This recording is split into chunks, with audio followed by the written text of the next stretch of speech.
We're back at it again tonight, day 6 of the Seance at the Whitney.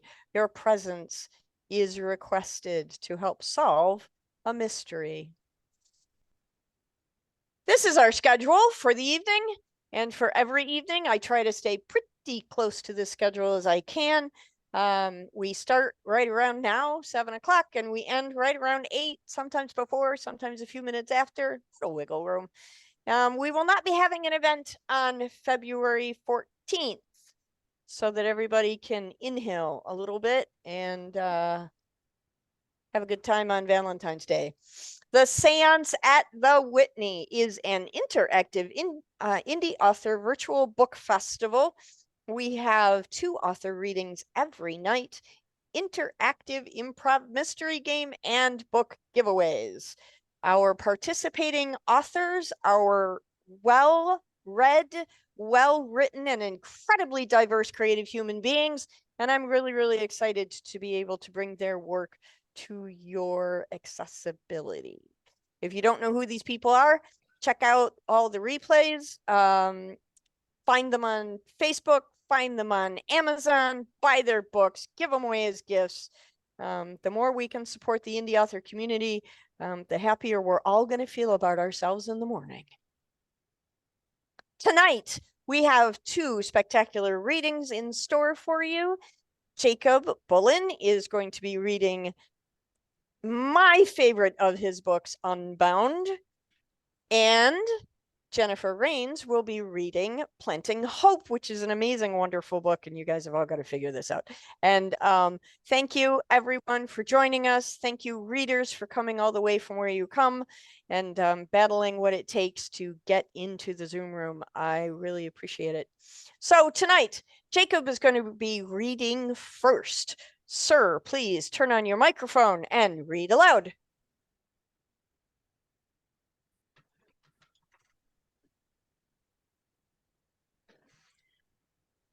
The former forest of Fangor raged with fire as Volley waded towards its shore.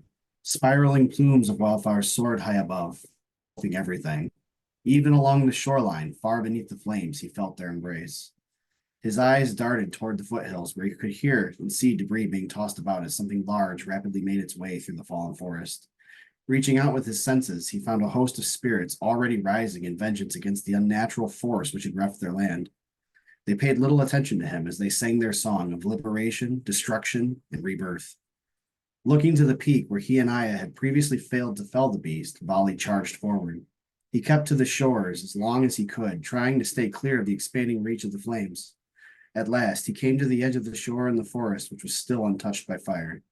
Looking back to the west, he could see the spirits rising. Spirits of flame jumped from one tree to the next, feeding the flames as the spirits of the air carried those of water from harm, while further aiding their feasting brethren. Their presence calmed him, emboldened him, and carried him to his enemy. In the distance, he could see the Kamartak, climbing to high ground to escape the inferno. Volley gave pursuit, charging through the fallen trees, reaching out to the spirits of the earth to guide his steps.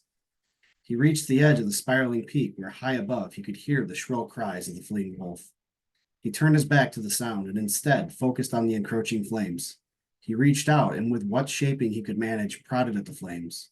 He remembered what acts he had managed at the Cana camp and prompted the flames to surge toward him. In a bound, the flames darted after him, racing along his given course. Whether by sense of his deed or from fear of the flames, the Kamartak above howled in defiance. A secondary set of howls called as well, returning Volley's attention to the path.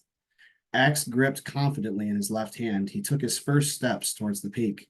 With each step, he felt the earth trembling with anticipation beneath him, but also felt the presence of something far larger. The Kamartak knew he was coming. He took his time scaling the peak, waiting for the fires of Fangor to reach them. What strength the earth could afford him, he accepted gratefully as he strolled, shoulders back, head high. The air around him grew warmer even as he climbed, and the voice of his quarry grew ever more fearsome. At last, he stalked around the edge of the peak, eyes gleaming with madness. The Kamartak stood at its center, amber eyes focused only on him. The great wolf paced back and forth, keeping its head low, but eyes locked. Volley stood his ground, waiting, not for the beast that sought his heart, but for the end to arrive. Whether through divine punishment, holy judgment, or some other unnamed miracle, they had reached the end of their story. As was the way of his people, he tightened down his hold on his weapon, roared with a bloodthirsty cry, and dared the Njord to stop him. His anger, fear, and determination to defend the one in his care highlighted his every breath. Every muscle in his body vibrated with eagerness, bred from generations of conquering the unknown. The Kamartok lifted its head and howled as its constructs pawed out from the ground beneath his feet. Thunder roared above them, causing the beast, not Volley, to flinch. Charging forward, Volley quickly cleared the gap between he and the great wolf.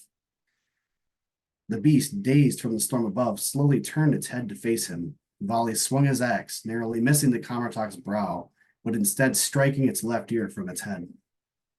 A howling cry of pain was his answer as the fearful lord of the earth sprang forward, striking into Volley's left side.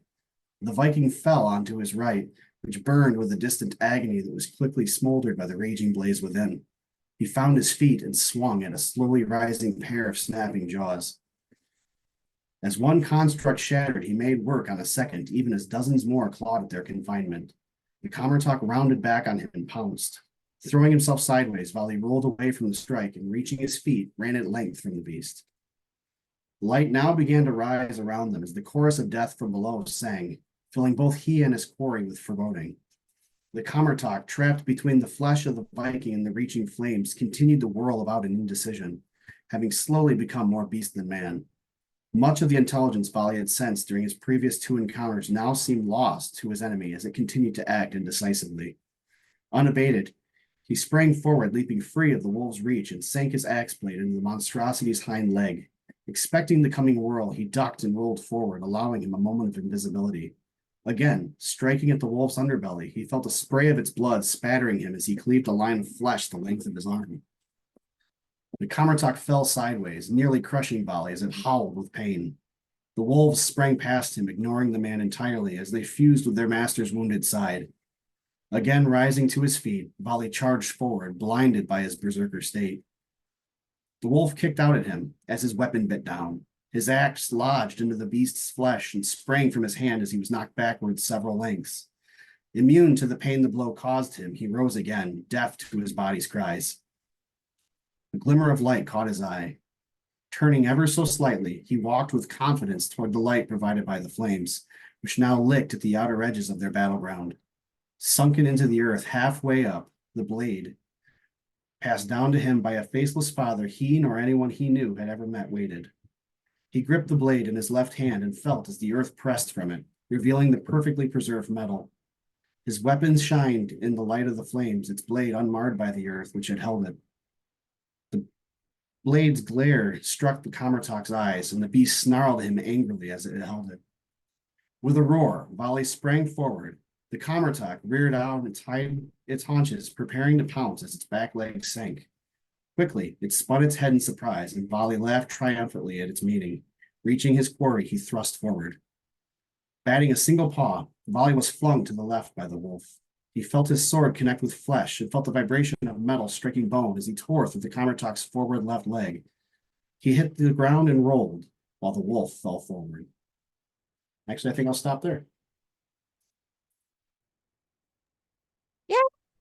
Thank you, Jacob. I always love hearing that story. So much fun. Okay, next, just to remind you, here we go.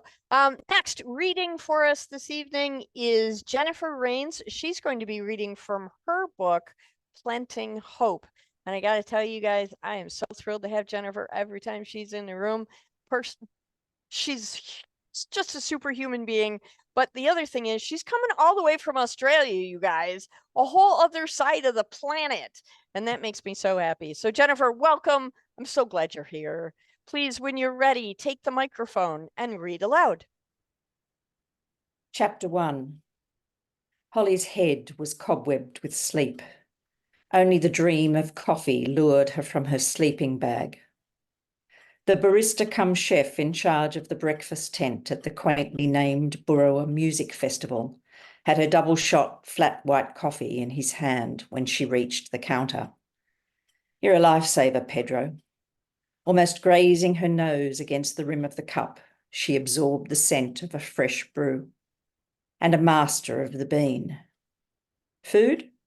A talented volunteer, Pedro grinned at her ritual. His wink a promise he'd reserved a warm bread roll and banana for her. At her nod, he handed them over. Thanks. Senior medic at the 3-day festival, Holly had been ministering to party-hardened fans at 4:45 this morning. She'd welcomed the security backup when the final patient, a boozy bruiser with a stubbed toe, had wanted to hang around. You're the last crew in. Pedro returned to tending the bubbling pot on his stove. The ingredients in the Thai pumpkin soup, a delicate, spicy backbeat to his sweet Arabica bean brew. He flipped his sound system to maximum decibel heavy metal band, AC/DC. Holly winced, whispering to herself, "You'll be deaf by 30. The distorted guitars were a shocking contrast to the cruisy folk that had headlined the regional festival. Ear-shattering rather than loud was Holly's verdict. Permissible only because the bulk of the 5,000 fans had broken camp overnight and not so silently departed. Dusty, desolate fields with blue portable toilets extending in forlorn lines testified to a near-empty campsite.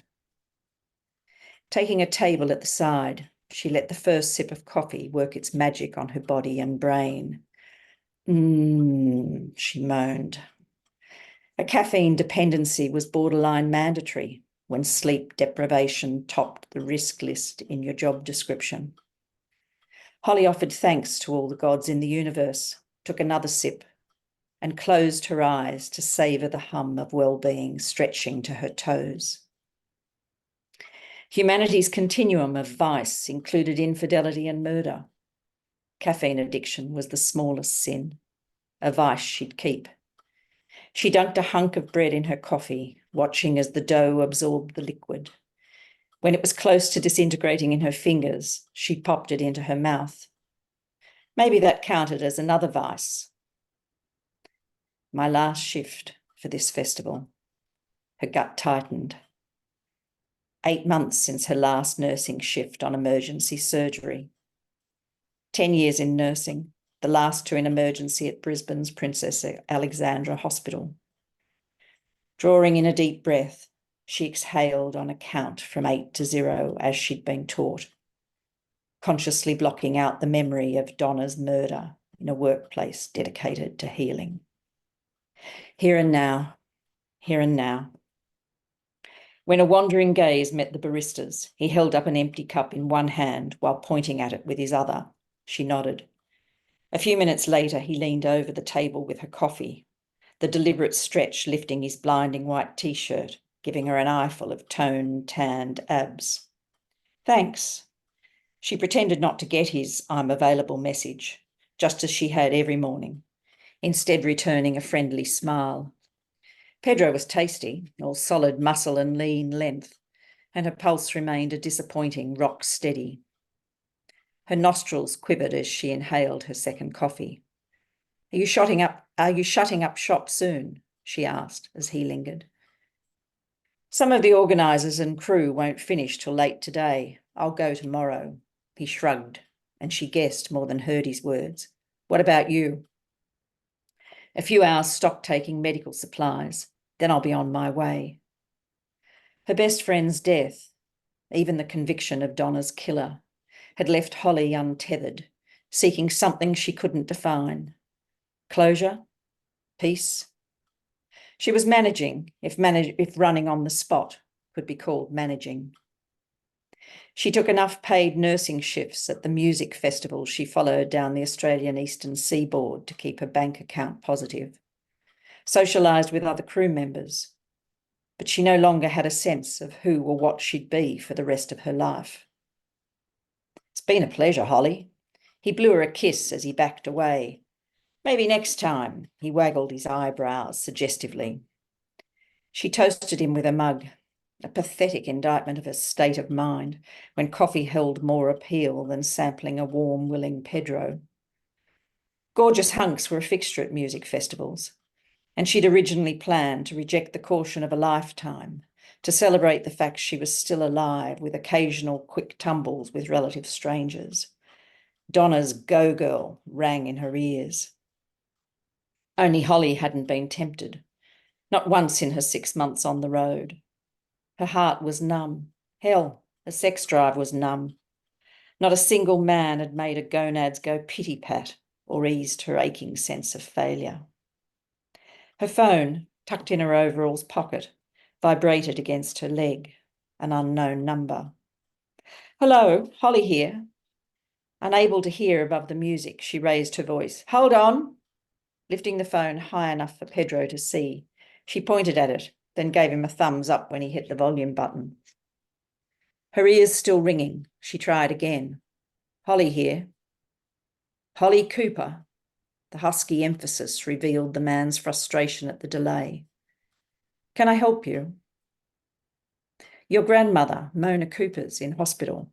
"Heart?" she croaked, pressing a hand to her own.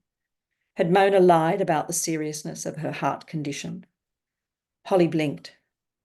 The tent still held a scatter of people. She read normality, decency, cooperation, values her grandmother had taught her to appreciate. The independent old matriarch hated admitting to physical weakness. Any weakness. "Please tell me she's okay." Holly offered a silent prayer. Damage to soft tissue and exposure. Exposure? Holly fastened on the impossible word, her mind reeling. He wasn't making sense. They'd screen-timed last week. Mona had been buzzing with news about her gardening as healing project for 8 primary school kids. An earthquake wouldn't have budged Mona from her 5-acre property in temperate Malden, rural Victoria. How the hell? I'll stop there. Thank you very, very much. I love listening to you read. You have to come back on the podcast again because it's so lovely. Thank you. Thank you. Jennifer Ains, do you have a copy of your book so we can hold it up and show everybody? That is Planting Hope. Put it right in front of your face so that you're... There you go. And then, Jacob, can you hold up your book, Unbound, for everybody to see? There you go. So, again, ladies and gentlemen, please seek out these authors. They are both extraordinary storytellers. Check them out. Follow them. Buy their books. All right. Back we are now to the insanity at hand. The Seance at the Whitney. At the Ghost Bar inside the Whitney Manor, an historic Detroit estate, a world-famous psychic medium has come for an exclusive, invitation-only seance. With so many curious about spiritualism around the world, this event promises to connect the living and the spirit worlds, opening doors to mysteries that transcend time and space. But when the seance spirals into a chilling rendezvous with a vengeful spirit and a shocking murder, it falls upon those in attendance to unravel the truths hidden in the deepest depths of the past. A spirit is summoned, vowing revenge on their killer. One of the guests becomes hysterical, claiming the spirit is there for them. Suddenly, the lights start flickering and the wind pushes the windows open, extinguishing the candles around the room. The room and everyone in it is thrust into darkness. When the light returns, that same hysterical guest we now know to be Richard Whitney is lying on the floor, dead. Who killed him? Why? Was it the furious spirit or something far more earthly? Our cast of characters tonight, available to your interrogations, are the medium, played by the great Christopher Gare. The assistant to Christopher is Donna Newman. The author is Amy Kelso. Her maiden name, by the way, happens to be Whitney. She was sister of the deceased. The socialite, Dawn Menge, she is not in attendance this evening, so you can't question her. Save those questions for tomorrow. The spouse, Jules Nelson, is also not in attendance this evening. The fan of the great Christopher, the biggest fan of the great Christopher known to humanity, is being played by Marianne Wieland. The aloof guest, Gary Floyd. The maitre d' is Melinda Falgo, and she also is not in attendance this evening. And I am your storyteller. I invite you all to turn on your microphones, turn on your cameras if you so choose, and join us in tonight's question and answer segment. Who would like to go first? Mark McCraw, go. The question for Mary Ann, when the light started flickering, did you get out of your seat when the light started flickering? I did not. Okay, thank you very much. All right, who else? Anybody else? Questions? Go ahead, Marianne. Go ahead. I have something to say because I don't think anybody's paid that much attention to what I've had to say so far. Oh no, here we go. I don't know about everyone, but I paid a lot of money to get a seat at this table here at the famous Whitney Manor. And I drove 45 minutes from my home in Birmingham, Michigan to get here, having spent so much money and expecting so much to see the great one, the great one. I bow to the great one. But I was expecting more than this. I was expecting to get a nice meal. The Whitney has upscale food. I expected a nice 4 or 5 course meal with champagne.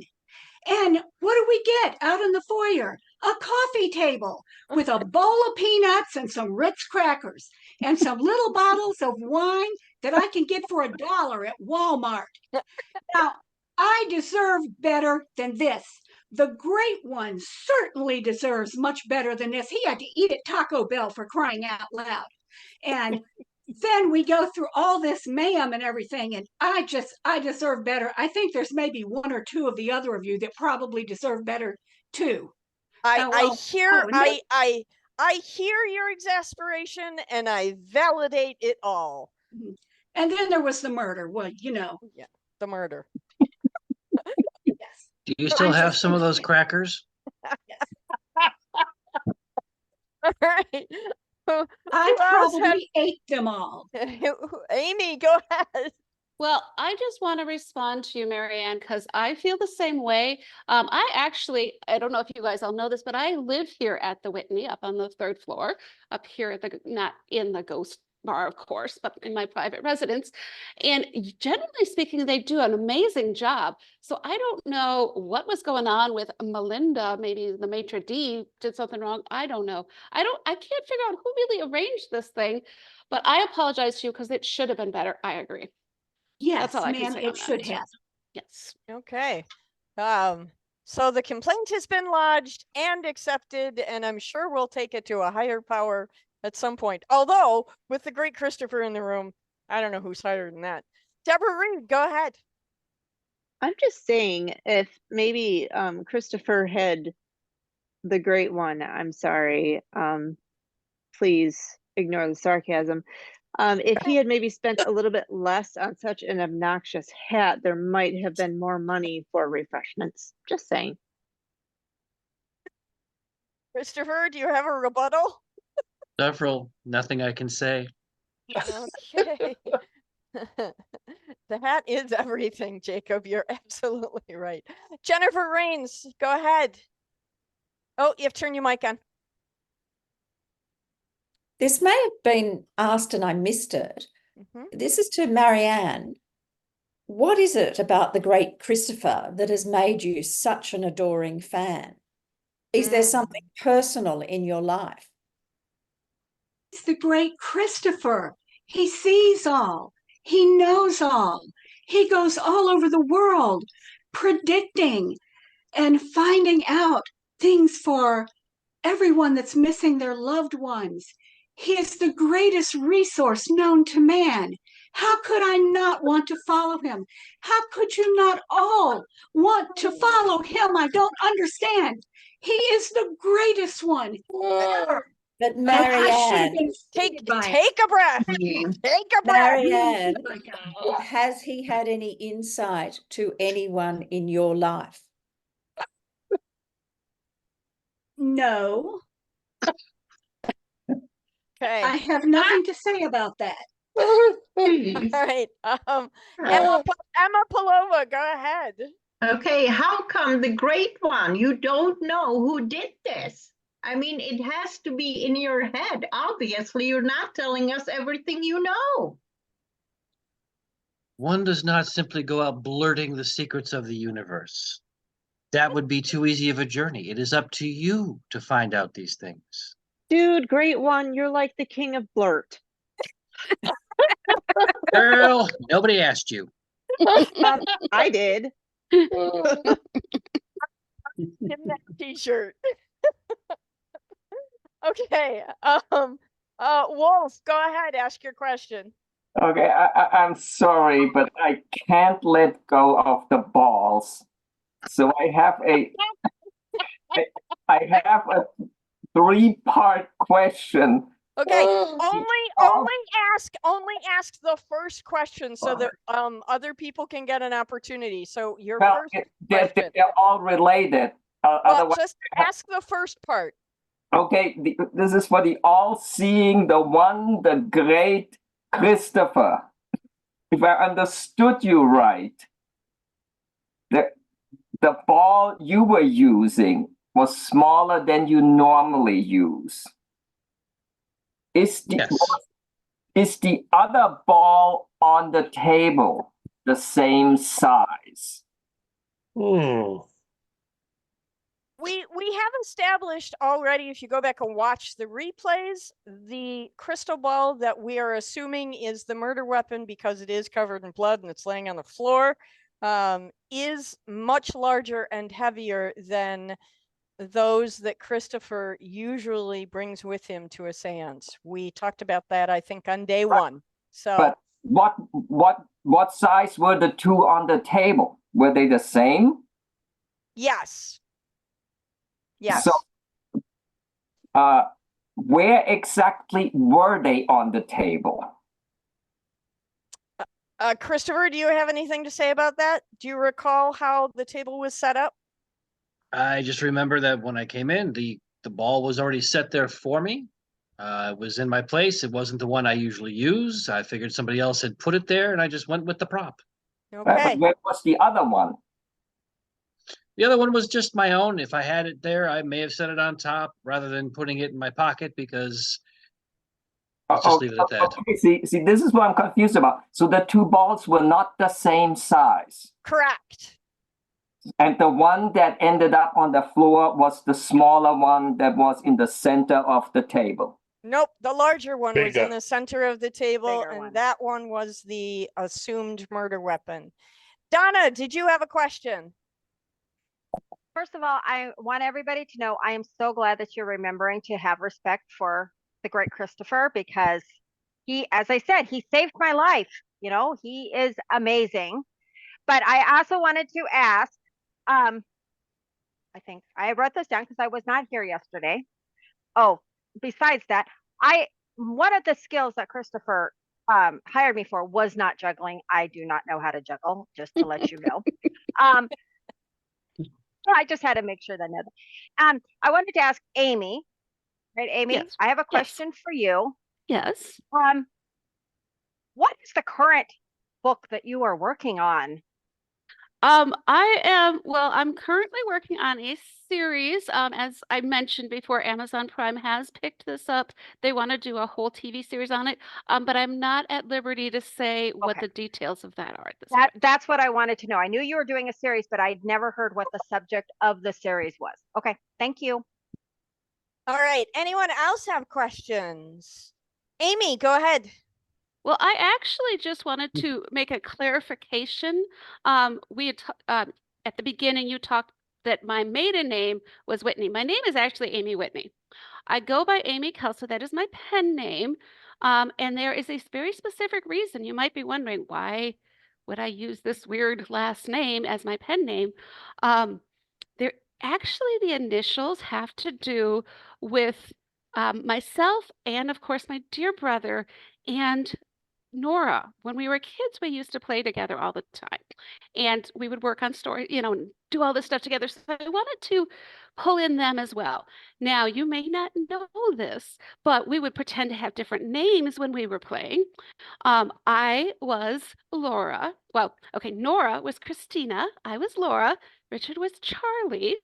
And then we always played around the old well. So the O in Kelso stands for the old well. So I just wanted to explain that to you guys. Just wanted to clear that up. Always fascinated to learn where authors get their pen names, and I really appreciate that explanation. I'm going to include that in my article when I write it up for the Freep. So Please do. That'd be wonderful. Because I want to make sure that they get credit too. Because we work together to get all these great inspirations. So yes. absolutely. Emma Palova, go ahead. Yes, Mrs. Storyteller, when do you plan on filing the story about this murder? And As about soon the as we great one? figure out who did it, my editor will not allow me to print the story until I have an answer to turn into her. So, I mean, she is much like Deborah Reed is in life, a taskmaster of the editorial department. And she's not letting me get away with much. So I have to figure out, along with all of you, who killed Richard before she'll let me turn in the story. The great Christopher, please go ahead. Amy, I'm wondering if you can tell me anything about Nora. Well, we were friends. We all three of us, Richard and Nora and I, whenever whenever we were together. Now, as you know, we were at different boarding schools, but whenever we came for like vacations and stuff, we would hang out together. The three of us were inseparable. Yeah, she was wonderful. I don't know what else you want me to tell you about her, but How did she die? oh, that I don't have any idea. As we know, she disappeared the night before her wedding, and nobody's heard from her since, so I have no idea what happened. And as I understand it, Richard didn't know where she had gone either. He was just as confused as the rest of us. Gary, go ahead.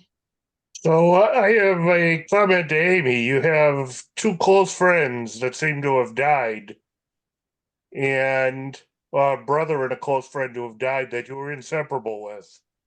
And yes, And I'm very shooken up. You're right. yeah, and now the only thing that's left is you have stories that have come out of after having all this creativity with these people.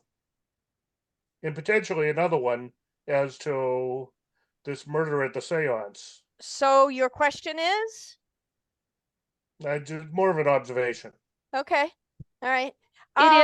It is sad. I feel unlucky for sure that I'm having the people I care about dying. Yeah. It's hard, but we challenge ourselves through storytelling, right? Exactly. Christopher, will you ask your question again, please? Sure. Who was Nora marrying? I can answer that. I know she was going to marry Troy Haynes. Yes. And honestly, in my research, I discovered that Troy Haynes was also a childhood friend of everyone's, and he went to boarding school with Richard, as I understand it. So I just want to clarify, he was not a friend of ours. He tried to play with us, hang out with us. He creeped me out, to be honest. Yeah, sometimes I catch him like spying on us and stuff. Yeah, no, he was not a friend. Yeah, that's interesting because my research didn't turn up that there was any kind of a challenge between you guys, and since he and Richard went to the same school, I thought maybe you guys were friends, but I guess not. I definitely wasn't. I was surprised when Nora said that she was going to marry him. I'll tell you that. Okay, but wow, not my choice. Cool. That's an interesting piece of insight. Mark McCraw, go ahead. So I have a question for Mary Ann. Since you're a big fan of the great Christopher, have you ever had any personal relationship with him or a professional relationship at each seance? No, I have not, because I pay a lot of money for these things, but nobody will ever sit me next to him. I have not been able to get close enough to him. You know, I had And- the same frustration when I went to go see Donny Osmond in concert. Couldn't get close enough to the stage. Couldn't do it. Right. I have a question for the great Christopher. No, you don't. I do, because in my research, it says right here that you have quite a reputation in being a psychic medium, and I'm wondering what kinds of other spirits have you channeled in the past? Well, there's Elvis, JFK, Whitney Houston. Ah, another Whitney. That's interesting. Ah, yes. It all blends together after a while. As a friend of mine used to say, it all goops together. Anyone else have any questions? We're nearing the end of our interrogation time. Is there anything else you'd like to get in? Marianne, go ahead. Yes, I have a question. We've seen when the lights came on, Richard was on the floor, lying face down, I believe, with the crystal ball there and blood all over. Did anyone bother to go check his pulse to see if he's just knocked out or if he's really dead? Good question. Did anybody check his vital signs? I know I was just too distraught to even think of such things. So I wonder if Jules checked. I mean, they were married. Okay, we'll have to ask Jules when she comes back into the room. Also, I would think the maitre d' would want to know as well. Does she really have a dead body on her hands? Might not be so great for business. All right, we have time for one last question before we close up the interrogations this evening. Donna, go ahead. Marianne, since you are the great fan, do you have any memorabilia that you have from him? Like, I know that when I first discovered him, I found a poster. Do you have any of that stuff? Like, you keep saying you go everywhere and you see him. What kind of memorabilia do you have of your? I do not. I have requested a headshot, which I would love. And I understand that those are being sent out, I thought probably by you, but I have not received it yet. But I am so looking forward to that. Memorabilia and things like that are very expensive, and it costs quite a bit to come to one of these. So I have not picked up a lot of things, although I intend to. Okay. Awesome. Okay. So Donna, you might want to get with the clerical staff and find out if they've been to the post office to send out that headshot that she requested. Because, you know, I will ask. Keeping the fans happy is an important part of your job, I would think. And it's much cheaper to send headshots than balls. I thought my job was to keep the great Christopher happy. Well, I will take balls if I can't get a headshot. Story of my life. Yeah. Okay, and we have come to the end of another interrogation session. Thank you all for participating, and thank you every cast member for offering little tidbits of information as we build into our mystery. If your questions didn't get answered tonight, please come back tomorrow and ask them. Watch the replays so that you know all the details that have already been released, and perhaps you can build your questions from there. So who did it?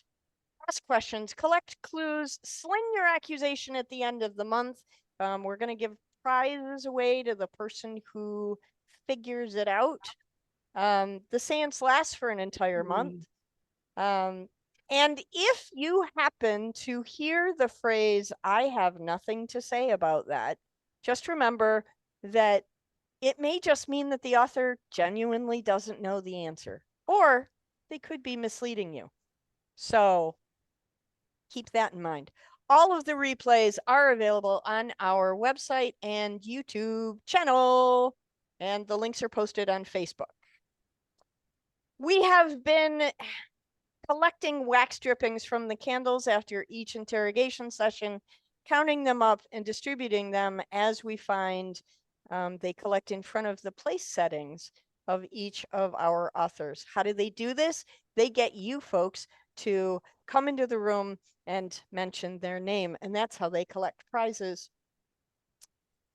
This is the top 5 standing as of this evening. With 46 points, Deborah Reed. With 45, Jules Nelson. With 37, Marianne Wheatland. With 35 wax stripping points, Andrew Allen Smith. And with 28 points, we have Amy Kelso. Remember, the top 5 wax stripping collectors get snazzy medals. Tonight, we are, as we do every night, giving away books, talismans from the spirits.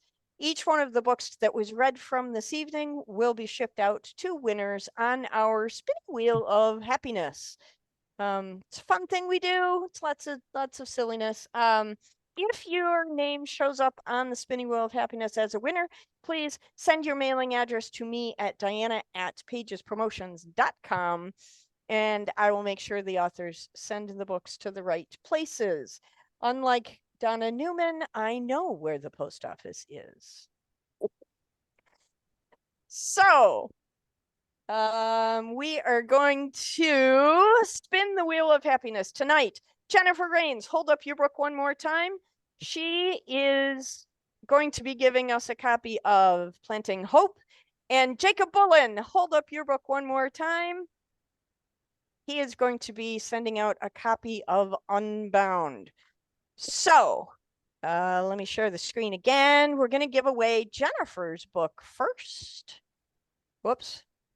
Diana doesn't want to push that button. Okay, here's the share button. I almost turned off the whole thing. Okay, here we go. First spin is for Jennifer Rains' book, Planting Hope.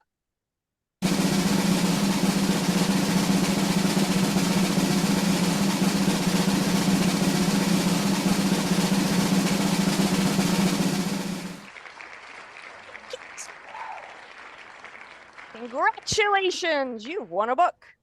Okay, now one more time for Jacob Bullen's book, Unbound. Here we go.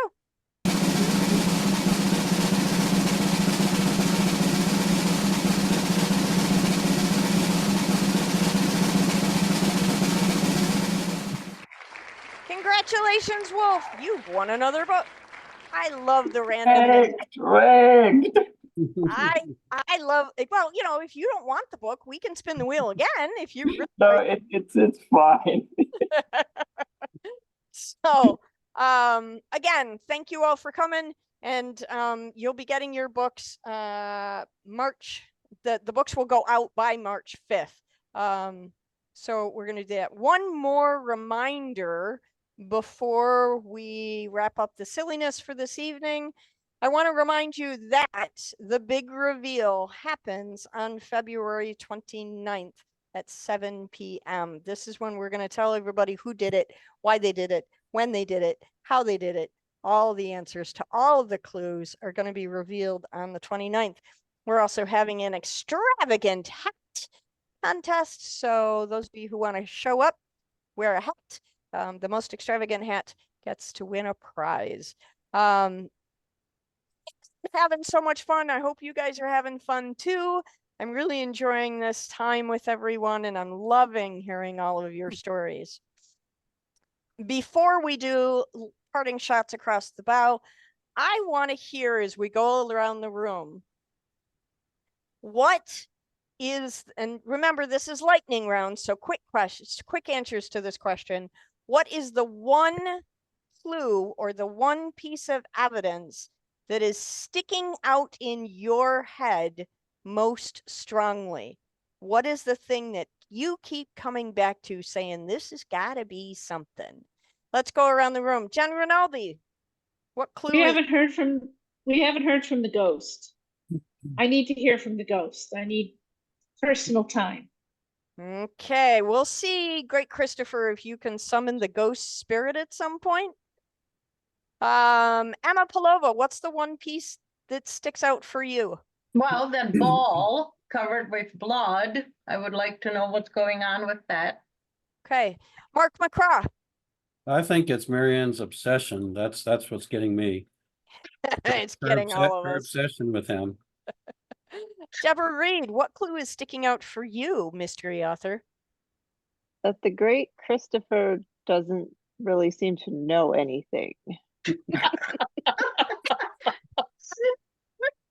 He's fake. He's a fake. Mackenzie Keeley, if you can put your answer in the chat, Miss Kelso will look it up for me. Wolf, what do you think is the one piece of evidence that's sticking with you the most? Well, now that we eliminated the other ball, which I keep coming back to, I have to go with the ring. Okay, awesome. Jennifer Rains. Jennifer, we can't You're hear mute. you. You're on mute. Sorry. I think I question Marianne's adoration of the great Christopher. Well, But I he think is amazing. He saved my life. Amy, do you have Mackenzie's answer? Yes, Mackenzie's answer is I agree with the ring, that's kind of suspicious. So. Okay. Donna, what piece of clue is hanging out for you? I still, the whole fascination with Marianne's fascination with the great Christopher still kind of gets me. I mean, I'm his assistant and I don't know that much about her. Adoration is tough to explain sometimes. Yes. Gary. I am thinking of that Jules wound up arguing with her husband, who then turns up dead, and she doesn't know who is in the will. Yeah, I find that a little interesting myself, that she's married to a guy she doesn't know what's in his will. Jacob. I guess not checking the pulse got me a little more than Marianne's creeper vibes. Okay. Amy, what about you? Well, I agree with Gary. I think the whole his wife, Jules got in an argument with him and he said, I wish I wasn't with you. I hate you. I wish you were her. I mean, makes you wonder what she might do in order to stay perhaps in that will she says she knows nothing about. So sounds like a true sister-in-law's thoughts. Just I was trying to protect my brother. Obviously it didn't work. So Deb McPeak, what about you? What I have nothing to say about that. I like you so much right now. Rosemary, I know this is your first time in the room tonight, but is there any particular clue that is standing out for you that seems interesting or odd? If you don't want to chat, if you don't want to turn on your microphone, you can stick it in the chat and Amy will check that for me. Christopher, what about you? What piece of information is sticking out for you? Well, I feel a little unfair going towards Mary. I think she's knocking it out of the park with this. If she's got this many people convinced, for me, I want to know more about Troy Haynes. Okay. There's a connection there. And Marianne, what about you? I'm interested in the seating chart. I think someone made it up the way it was for some specific reason that we have no idea why. I think that's significant for something. Not sure what. Awesome. Jacob says, I've done some dumb things. If Christian found me lying motionless on the floor, she'd at least what?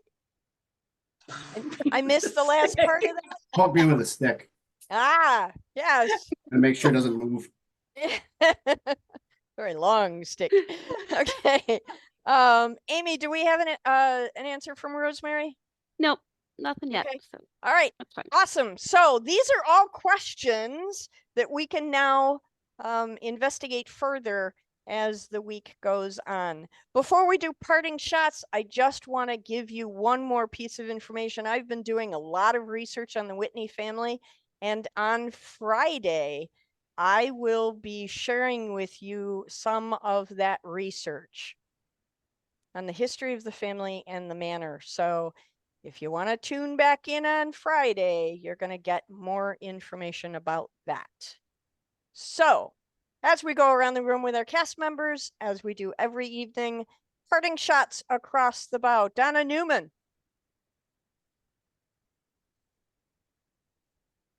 I have nothing to say about that. Okay. Amy Kelso. No, not really. Other than I agree. Jacob's, poking me with the stick. Did Jules actually even check her husband to see what had happened? It's Yeah, suspicious. It's It suspicious. is. It's a lingering question. Marianne Whelan, shots across the bow. I'm not really that mean in real life She really isn't, you guys. or obsessed with the great one. Yeah, she really isn't. Aw. Oh, I don't. I think you are. Yeah. Yeah, Christopher's not really as important as we like him to be.